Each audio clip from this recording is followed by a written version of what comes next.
वो दिन कुछ खास नहीं था, बिल्कुल भी नहीं। बस एक और कोलकाता की दोपहर, चिपचिपा, भारी, जैसे हवा भी थक गई हो। मैं घर से ही काम कर रही थी। लैपटॉप खुला था मेरे सामने। स्क्रीन पे एंडलेस मेल्स, डेडलाइंस का प्रेशर और वो छोटी सी ब्लिंकिंग कर्सर, जैसे मुझे घूर रही हो, काम करो, काम करो। फैन फुल स्पीड पे चल रहा था, पर उसकी हवा भी जैसे हार मान चुकी थी। घूम तो रहा था, पर ठंडक जीरो, सिर्फ आवाज, एक कांस्टेंट व्रर जो दिमाग के अंदर तक घुस रही थी। और तभी लाइट चली गई, फैन रुका और एकदम से पूरा घर चुप हो गया, बिल्कुल चुप।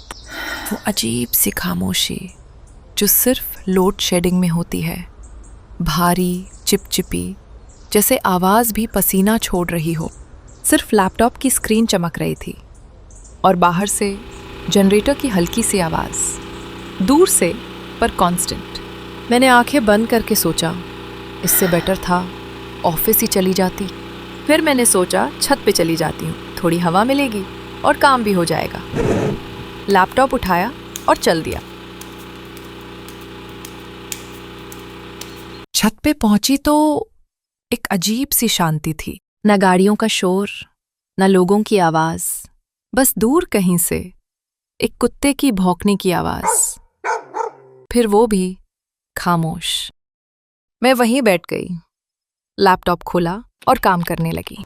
पता ही नहीं चला कब वक्त निकल गया, कब दोपहर धीरे धीरे शाम में बदल गई और मैं बस काम करती रही। आसमान धीरे धीरे नीला से ग्रे हो गया था, बादल जम गए थे और तभी एक ठंडी सी हवा आई, इतनी सुकून वाली, जैसे पूरे दिन का बोझ कोई उठा के ले गया हो। उस एक पल के लिए सब कुछ ठीक था। तभी मैंने देखा छत के दूसरे कोने में एक औरत खड़ी थी। वो धीरे धीरे कपड़े उतार रही थी जो तार पे सूख रहे थे। पहले लगा कोई नेबर होगी, लेकिन कुछ था जो बिल्कुल सही नहीं लग रहा था। मेरे हाथ कीबोर्ड पे थम गए। मैंने दोबारा देखा और फिर वो अचानक से रुक गई, जैसे उसने कुछ सुना जो मैंने बोला ही नहीं था। धीरे से वो मेरी तरफ मुड़ी। उसका चेहरा आधे अंधेरों में ढका हुआ था, सिर्फ आंखें दिख रही थी जो सीधा मुझे ही देख रही थी। एक पल के लिए न मेरी सांस चली, न कोई ख्याल आया। फिर वो मुस्कुराई, एक ऐसी मुस्कान जो पहचानी लगती थी। और तभी उसने बोला, জানিস ফুটু, এই জায়গাটা আমার খুব প্রিয়। ये नाम सिर्फ एक ही इंसान मुझे बुलाते थे, मेरी छोटी पीसी, और वो 4 साल पहले मर चुकी थी। अचानक हवा बहुत तेज हो गई, कपड़े हवा में झूलने लगे, तार चीखने लगे और दरवाजा पिटने लगा।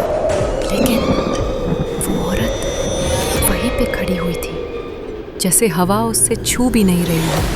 उसके एक भी बाल नहीं हिला और उसकी मुस्कान धीरे धीरे बड़ी होती जा रही थी, इतनी बड़ी कि उसके होठों के कोने आंखों तक पहुंच गए।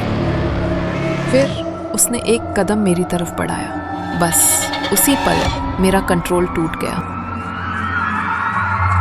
लैपटॉप वही छोड़ा, मैं भागी, सीढ़ियां उतरती गई, कदम फिसल रहे थे, लेकिन रुकने की हिम्मत नहीं हुई। दरवाजा बंद किया जोर से, जैसे उस चीज को बाहर ही कैद कर दूं।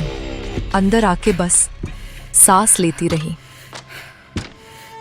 1, 2, 3। कुछ देर बाद लाइट वापस आई, फैन घूमने लगा, फ्रिज की हल्की सी हमिंग, सब नॉर्मल लग रहा था। लेकिन मैं नॉर्मल नहीं थी। और उसके बाद से छत पे वापस कभी नहीं गई।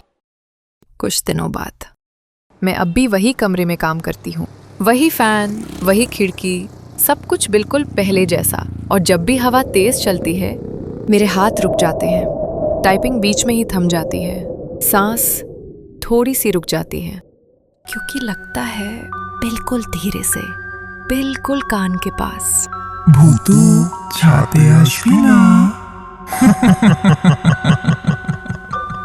शायद हवा थी, शायद नहीं।